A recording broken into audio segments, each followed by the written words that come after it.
மகளிர் மட்டும்தான் சார் நிஜம். ஐயா, ஆணுக்கு பலம் உடம்புல. ஏமா மகளிர் மட்டும்தான் நிஜம்னா நாங்கெல்லாம் பொய்யா? ஒரு ஆண் என்ற நிஜத்தை நிஜமாக்குவது ஒரு பெண்ணு சொல்ல வந்திருக்கையா. சொல்லுங்க சொல்லுங்க.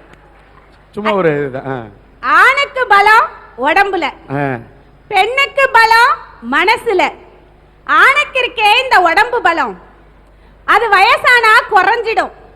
இந்த பெண்ணுக்கு இருக்கு பாருங்க மனசு பலம், அது வயசானா மட்டும் இல்ல, இந்த மண்ணோட மண்ணா மறையிற வரைக்கும் போகாதுயா.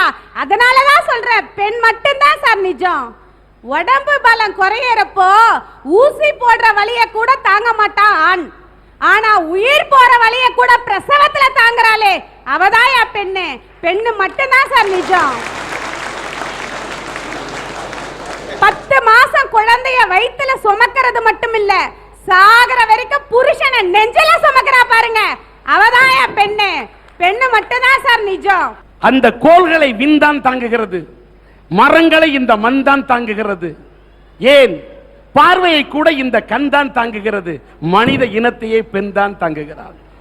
அதனால நாங்களா சொல்றோம் சார், பெண் தான் நிஜம். ஐயா, பாகிஸ்தான் பிரச்சனை இந்தியா பிரச்சனைய கூட தீர்த்து புள்ளாயா, நம்ம பின்லேடன் பிரச்சனை அமெரிக்கா பிரச்சனைய கூட தீர்த்து புள்ளாயா, அவங்க 2 பேரையும் சமாதானம் பண்ணி புள்ளாயா. ஆனா அந்த மாமியா மருமகன் 2 கேஸ் இருக்கே, அந்த பிரச்சனையை தீர்த்தவ யாராச்சும் இருக்கிறாங்களா உலகத்துல? எனக்கு அதே பிரச்சனை.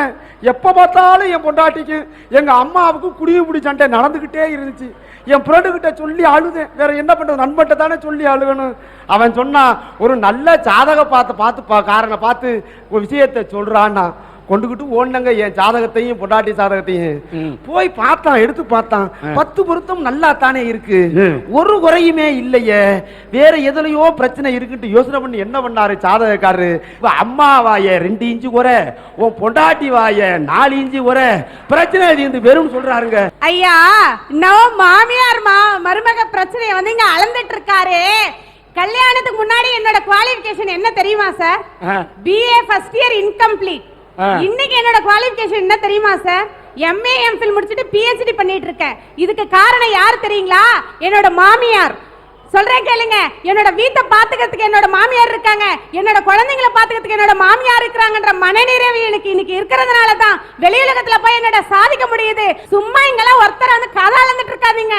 இன்னைக்கு பெரும்பாலும் அந்த பிரச்சனை முடிஞ்சு போச்சு. நாங்க எப்போ ஒன்னாயிட்டோம், உங்க புலம்பல தான் அங்க சரியில்லை.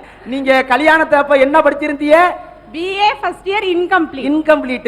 இப்போ என்ன படிச்சிருக்கீங்க? MA MPhil PhD. உங்க கல்யாணத்தப்ப உங்க வீட்டுக்காரர் என்ன படிச்சிருந்தாரு? BE படிச்சிட்டு இருந்தாரு. இப்போ என்ன படிச்சிருக்காரு? இப்போ எதுவும் படிக்கல. அதாங்க ஆம்பள.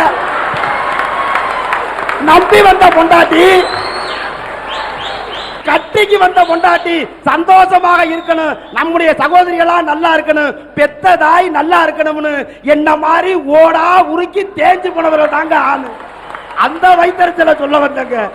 ஆகவே உலகத்தில் உள்ள நிஜங்களில் எல்லாம் உண்மையான நிஜம் எது என்று சொன்னால் ஆண் பாவம்.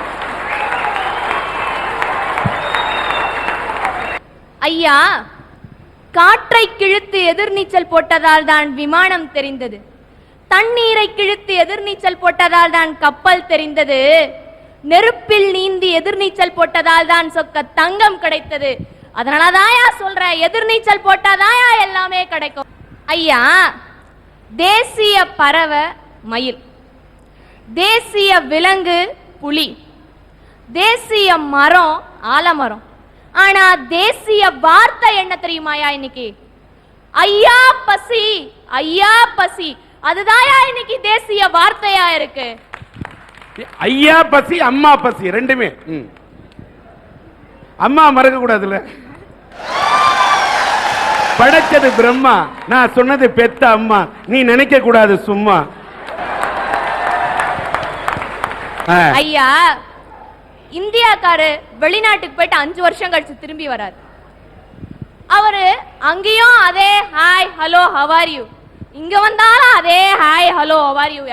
எங்கேயாவது ஒரு நல்ல தமிழ் வார்த்தை, இனிமையான தமிழ் வார்த்தை காதுல விழாதான்னு பாக்குறாரு. திடீர்னு ஒரு வார்த்தை ஐயா பசி அம்மா பசினுது, அதே தேசிய வார்த்தை கேக்குது. திரும்பி பாக்குறாரு, ரோட்டோரத்துல பிச்சைக்காரையா, தட்ல தமிழ் இன்னைக்கு சில்லறையா ஐயா, எங்க ஊருக்காரு சதீஷ்ன்றவர் புத்துக்கு பக்கத்துல ஒரு குடிசை கட்டி வாழ்ந்துட்டு வந்தார்.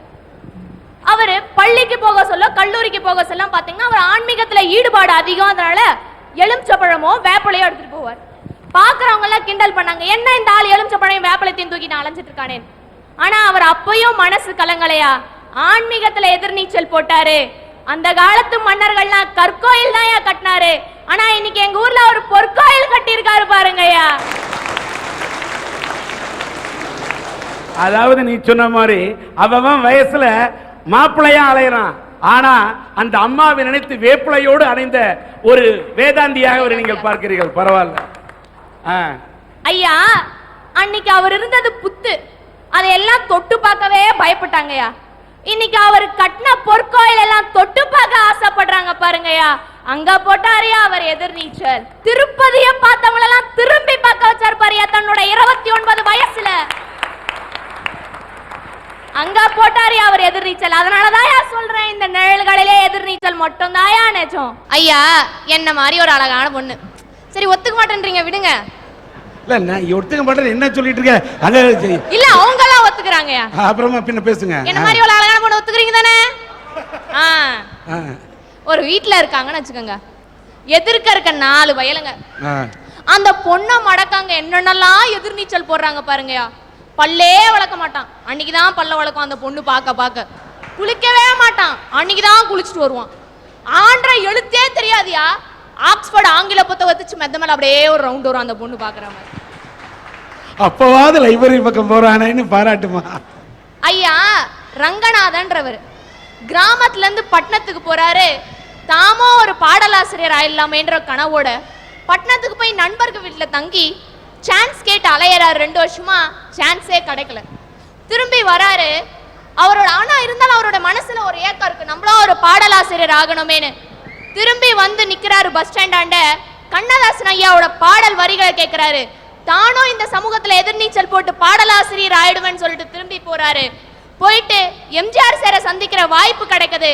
கிடைக்க சொல்றாரு, ஐயா நான் பாடலாசிரியரா ஆகணும்ன்ற ஒரு கனவு இருக்கு, எனக்கு உங்க படத்துல ஏதாவது ஒரு பாடல் எழுத வாய்ப்பு கொடுங்கன்றாரு.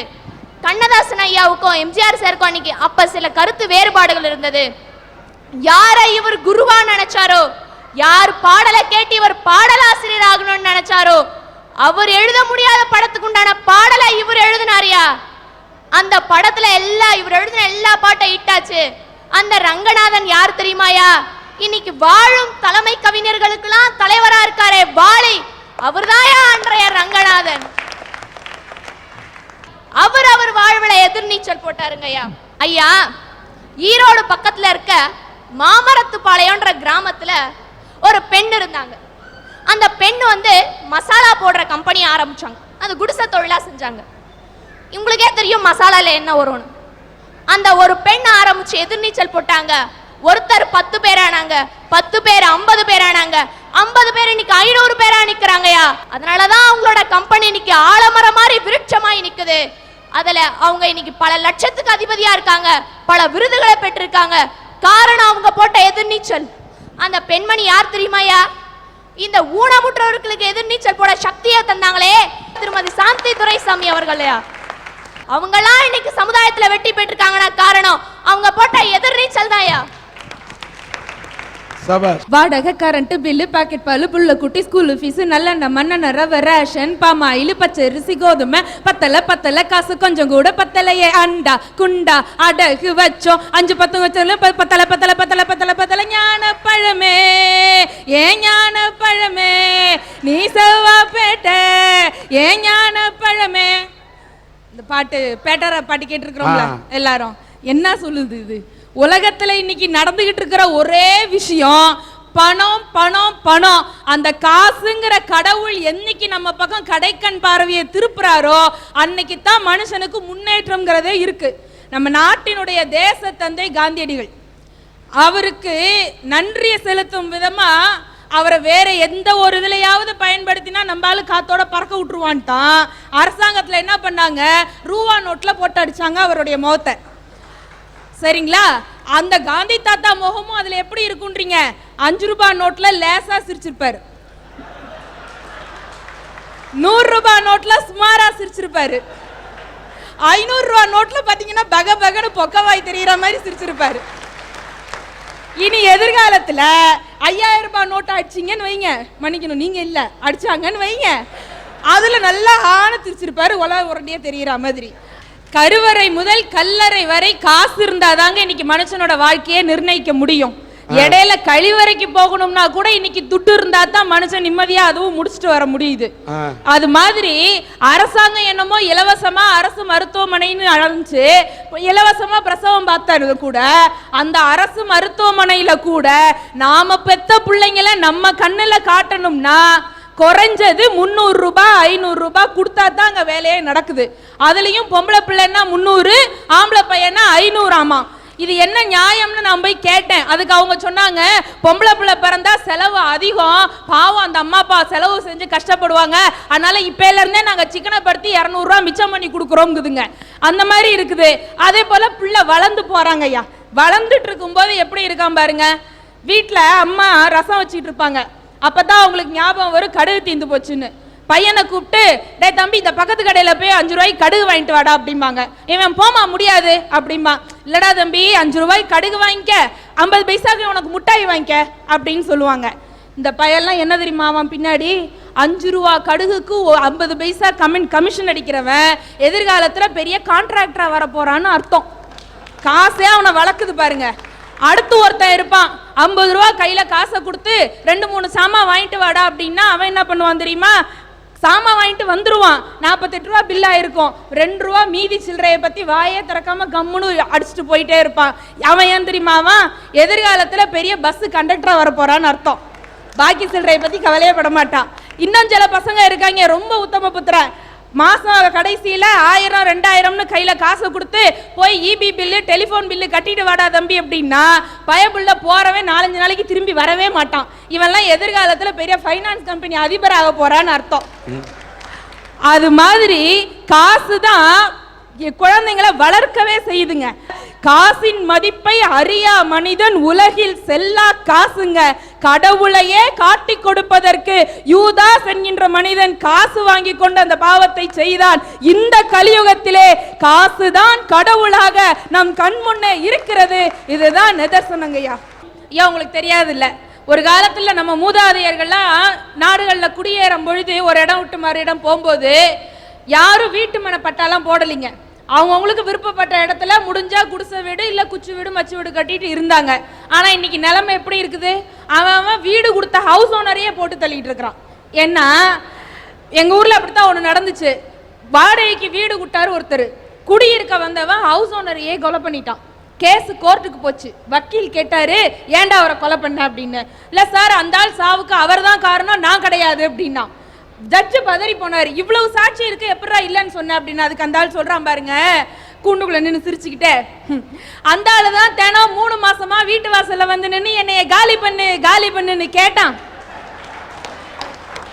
பாவம் பெரிய மனுஷன் கேட்கிறாரு, என்ன காலி பண்ணிட்டேன் அப்படின்னா. அப்படி மனிதனாக மனிதனை வாழ வைக்கணும்னு சொன்னா அதுக்கு காசு இருந்தா தான் முடியும். காசு இருக்கிற மனுஷனுக்கு எவ்வளவு மரியாதை இருக்குன்னு நம்ம நிறைய பார்த்துக்கிட்டு இருக்கிறோம். திருப்பதிக்கு இப்ப 2 நாளைக்கு முன்னாடி பெரிய கோடீஸ்வரர் அம்பானி வந்தாரு.